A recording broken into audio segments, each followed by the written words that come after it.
Greetings, greetings, greetings, greetings, brothers and sisters, greetings.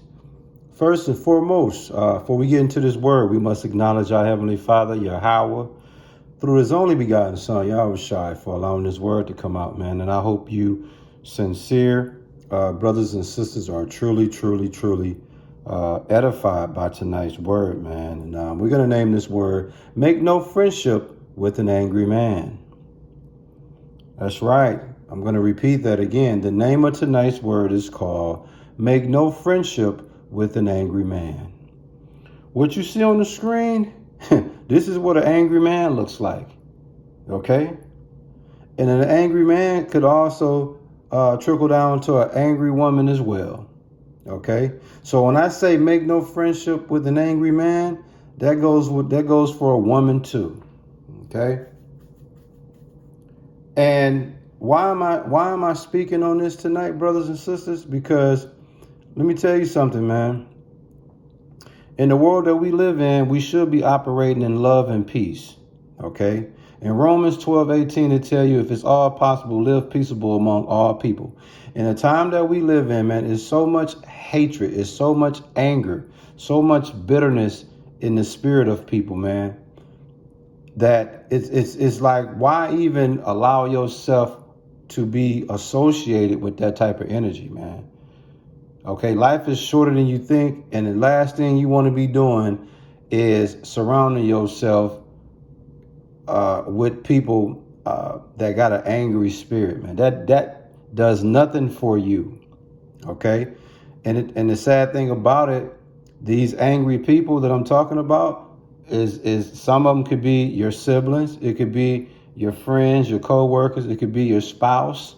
You see, and in this word tonight, man, you're gonna understand that you make no friendship with these type of people, because these are the type of people that despise peace at all costs. So if you someone that's trying to keep your serenity, if you someone trying to keep your tranquility, you definitely do not make friendships with an angry man or woman. And again, I know some of us that's watching this word may have a best friend, and they are someone that has the spirit of the individual you see on the screen, whether it's a man or woman. I'm not telling you to leave your friendship. That's not what I'm saying. But what I'm telling you is, if your best friend is someone that's angry, you might want to really be careful.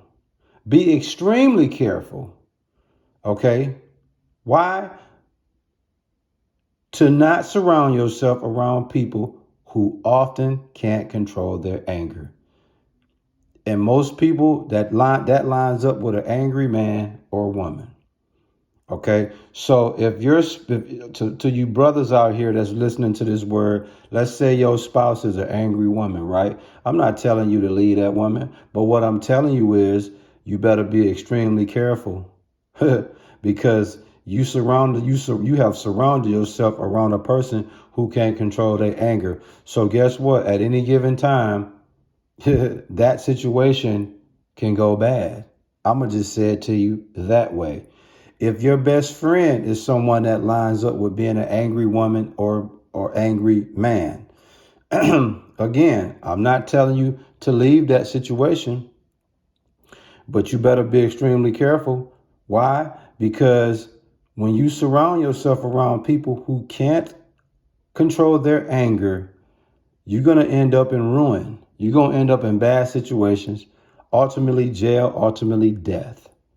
I'm going to say it to you that way, okay? For those that have a best friend that just so happen to be an angry person. For those that have a spouse that just so happen to be an angry person. I'm not going to tell you to leave those situations. I'm just going to tell you, according to the Bible, okay?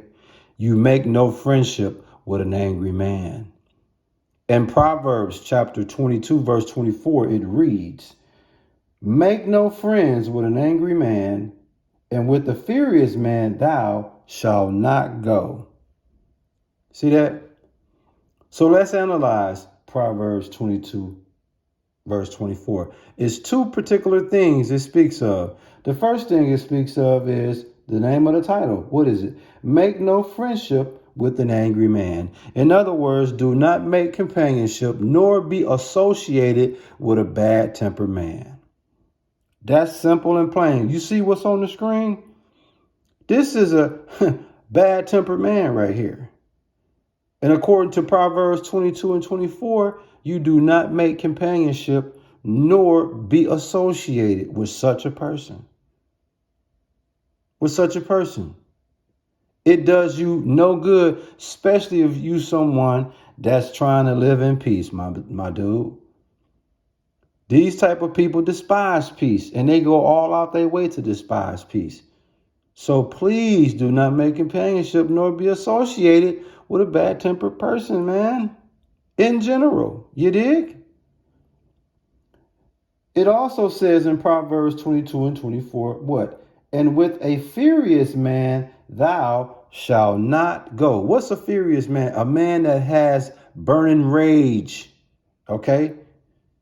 So when it comes to a furious man, avoid his bad spirit. Okay? Avoid that bad spirit that come with dude.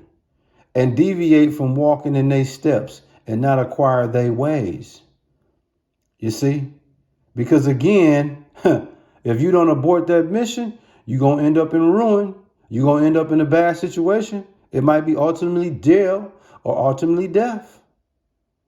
So avoid furious, aka burning rage individuals. Avoid that bad spirited person. Deviate from walking in their steps and not acquire their ways. Be cautious of the friends you keep company with, and do not bother to go on a journey with an infuriated man. Why? Because you will ultimately be provoked by his wrathful ways. You dig? What's the name of the lesson? Make no friendship with an angry man. This is cold-blooded, y'all. I'm telling you, man.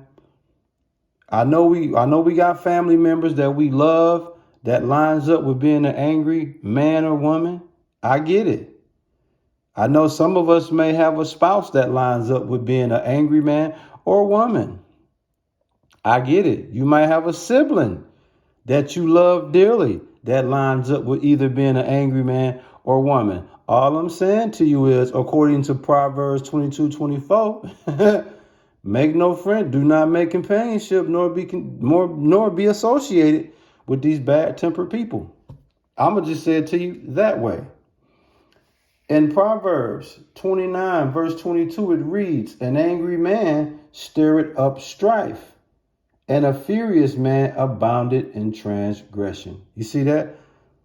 So when you look at Proverbs 29, verse 22, what it says, what type of man we dealing with again? An angry man. An angry man. A man that's bad-tempered. What do it tell you in Proverbs 29 and 22 when it comes to an angry man? What do? He stirreth up strife. In other words, he wage war and cause bickering, beefs, fights, and drama. And if that's your best friend, now you're going to inherit those wars and bickering and beefs and fights and drama that come with that dude. That's why the best thing for you to do is not make companionship nor be associated with them. I'm telling you. It says in Proverbs 29:22, an angry man stirreth up strife, and a furious man and a man with burning rage, okay, does what? Abounded in transgression. In other words, he partakes in all kind of sinning, including violence, murder, adultery, etc., etc., etc. So what's the moral to the story, brothers and sisters? An angry man, a furious man, or woman for that matter, abort mission. Abort mission. Simple and plain. Why? Because if you're a person that loves to be in peace, if you're a person that loves what peace feel like, what it tastes like, what it sounds like, you do not want to breach that by way of having companionship with someone that's totally opposite of that. It just doesn't make any sense, brothers and sisters. It don't. Okay. I know we love our loved ones, and I know, you know, this might be a best friend of yours, this might be a sibling of yours, this might be a spouse of yours. You ultimately do whatever you feel you need to do. But if you somebody that do not want to be caught up into the repercussions of dealing with those that can't control their anger, don't be surprised when these people uh, have you ended up in ruin, having you ended up being in bad situations. Because these are the things that come with angry minded people, man. That's all I got for you, man. I hope you, sincere brothers and sisters, were truly edified by this word. And we give all praises, glory, and honor to our Heavenly Father, Yahweh, through His only begotten Son, Yahushua, for allowing this word to come out, man. Stay prayed up and keep Yahweh through His only begotten Son, Yahushua, first in everything that you do, man. Shalom.